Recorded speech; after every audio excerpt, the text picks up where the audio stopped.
Israel की air strike के बाद ईरान में हुई खamenei के साथ high level meeting. Army chief हो या फिर रक्षा मंत्री, सब ने डाला तेहरान में डेरा। खamenei के इशारे का है अब इंतजार।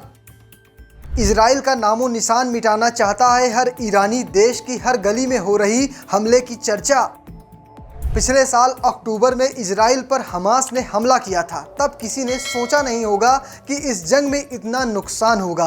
अब इस जंग में बीते शनिवार तड़के इजराइल ने ईरान के सैन्य ठिकानों पर हवाई हमले किए हैं। इसके अलावा इजराइल ने मध्य सीरिया को भी अपना निशाना बनाया है। इस आक्रमण के बाद ईरान ने भी अपने तेवर दिखा दिए हैं। ईरान के सुप्रीम लीडर खamenei ने एक खुफिया बैठक की है और इस समय ईरानी सेना के टॉप कमांडर, राष्ट्रपति, रक्षा मंत्री सब तेहरान में डेरा डाले हुए हैं। तो चलिए आपको बताता हूं कि इस मीटिंग में ऐसे क्या बातें हुई हैं कि सब हैरान हैं। हमास हो या हिजबुल्लाह या फिर हुती, एक के बाद एक कट्टरपंथी संगठन का इजराइल ने नस्ते नाबूद कर दिया है। ये दुनिया जानती है कि ये तीनों संगठन ईरान के पैसों पर ही फल फूल रहे थे। हिजबुल्लाह चीफ हसन नसरल्लाह के खात्मे के बाद ईरान ने इजराइल पर हमला बोला था। ईरान ने इस हमले का 25 दिन बाद, ये कहें 1 अक्टूबर को जवाब दिया था। इसमें ईरान को काफ़ी नुकसान हुआ है। इजराइल ने ईरान के सैन्य ठिकानों, साथ में परमाणु जो उनका संयंत्र है वहाँ पर हमला बोला था और साथ में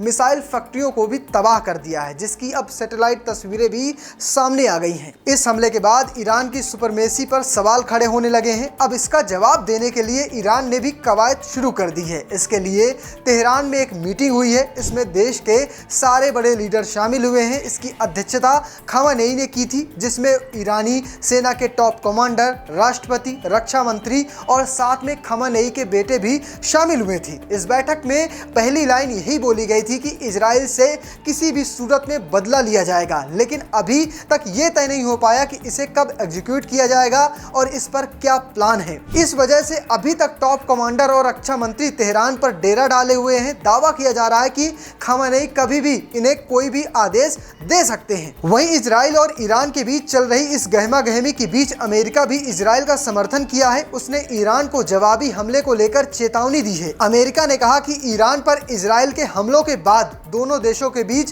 प्रत्यक्ष सैन्य हमले बंद हो जाने चाहिए। उसने तेहरान को चेतावनी दी है कि वो इजराइल के खिलाफ कोई भी कार्रवाई न करे। फिलहाल आपको क्या लगता है, क्या अमेरिका के मना करने के बावजूद भी ईरान इजराइल पर हमला बोलेगा या नहीं? कमेंट बॉक्स में लिखकर जरूर बताना और पेज को फॉलो करना, चैनल को सब्सक्राइब करना बिल्कुल मत भूलिएगा। धन्यवाद।